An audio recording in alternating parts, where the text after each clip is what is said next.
Mən çox rica edirəm, xanımlardan da rica edirəm, sizlərdən də. Mən bir dəfə, bir neçə ay bunun əvvəl araşdırma apardım, niyə boşanmaların sayı çoxalır? Düzdür, hərəniz bir subyekt fikir olaraq deyəcəksiniz ki, boşanmaların səbəbləri budur, narkotikdir filandır. Amma mən bir şeyi ağlıma, beynimə həkk etdirdim ki, boşanmaların səbəblərinin kökündə biri budur. 30 dənə səbəbi biri budur. Nədir? Mən kənd yerindeydim bu yaxınlarda. Gecə saat 11, 12, 1, bəzən dursaq 3-də də həmən o istiqamətdən, küçədən keçsək, cavanlar hamısı çayxanadadır. Çox üzr istəyirəm. 3-ə qədər oturan kişidə hansı qadın qalar? Sual verirəm sizə. Ola bilər bir ayda 3 dəfə təkrar olunsun.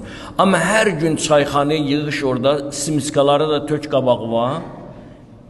30 köpük oradan ver, 1 manat da çaya ver. Səhər çağıda xanımıva de ged bazara pul qazan gətirmək üçün. Belə kişilər də var dırnaq arası. Sonra çıxır, sinəsini də verir qabağa, deyir ki, məndən yaxşı kişi yoxdur. Bu nə yanaşmadır, bu nə? Düşün, gedin bir dənə rayonlara baxın. Küçələrdə görəcəksiniz, səhərə qədər oğlanlar var, oturub orada, ailəsi də ola. Ancaq boş-boşuna mənasız danışır, ömrü verir fənaya. Adamlar var, tanıyıram, 50 yaşı var, 50-nin 30 il hələ çayxanalardadır. Allah bizdən soruşacaq, mən sənə ömür vermədimmi? Onda deyə bilməyəcəksən. Deyə bilməyəcəksən, zamanım yoxdur, vaxtım yoxdur, bilmədim, anlamadım.